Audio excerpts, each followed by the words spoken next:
আগামী 2 ঘন্টা আমি চালাতে চলেছি টোটো, আর দেখতে চলেছি যে কত টাকা ইনকাম করতে পারি আমি। টোটো নিয়ে তো বেরিয়ে পড়লাম, বাট আগামী 2 ঘন্টার মধ্যে কত টাকাই বা ইনকাম করব। এদিকে রায়গঞ্জের রাস্তার ঘাট একদম বেকার, চারিদিকে ভাঙাচোরা। বেশ কিছুক্ষণ পেরিয়ে এলাম, বাট এখনো পর্যন্ত কোনো প্যাসেঞ্জার পেলাম না। A few moments later.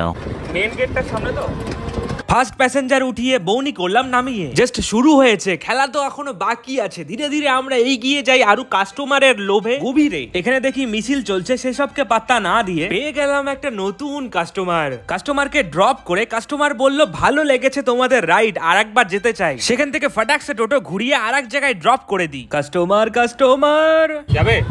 বৌদি বললো না না আমার শরম লাগে। আরে আরে এভাবে হাত না দাঁড়িয়ে কাস্টমার পাঠা। এইভাবেই বেশ কিছু প্যাসেঞ্জার উঠিয়ে নামিয়ে ঘাড় মার হয়ে গেল ব্যথা, একটু রেস্ট দেন, তারপরে আবার নতুন কাস্টমার উঠিয়ে আবার ড্রপ করে দিলাম।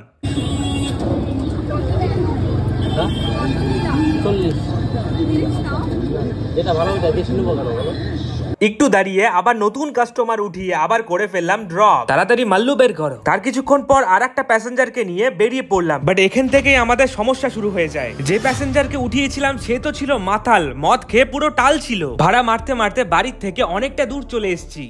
টোটোর চার্জ এখন শেষের দিকে, এখন শুধু বাড়ির দিকে ভাড়া মারবো। এখন শুধু দেবীনগরের ভাড়া। দেবীনগর যাবেন নাকি? দেবীনগর টোটোর চার্জ একদম শেষের দিকে। ভয়ে ভয়ে আছি যে বাড়ি যেতে পারবো নাকি। বাড়ি যাওয়ার পথে দুটো কাস্টমার পেয়ে গিয়েছিলাম। টোটোর চার্জও শেষ, 2 ঘন্টাও পূরণ হয়ে গেছে। এবার দেখার পালা যে কত টাকা ইনকাম করেছি আমি 2 ঘন্টা টোটো চালিয়ে। 200% খাটনির টাকা। সন্ধ্যাবেলা টিফিনটাও করতে পারিনি। 410 টাকা। এখন এই টাকাগুলো যার টোটো তার হাতে দিয়ে দেবো। কিছু বললিও না। এই আমার দাদা যে আমার ভিডিও বানাতে এতক্ষণ হেল্প করলো।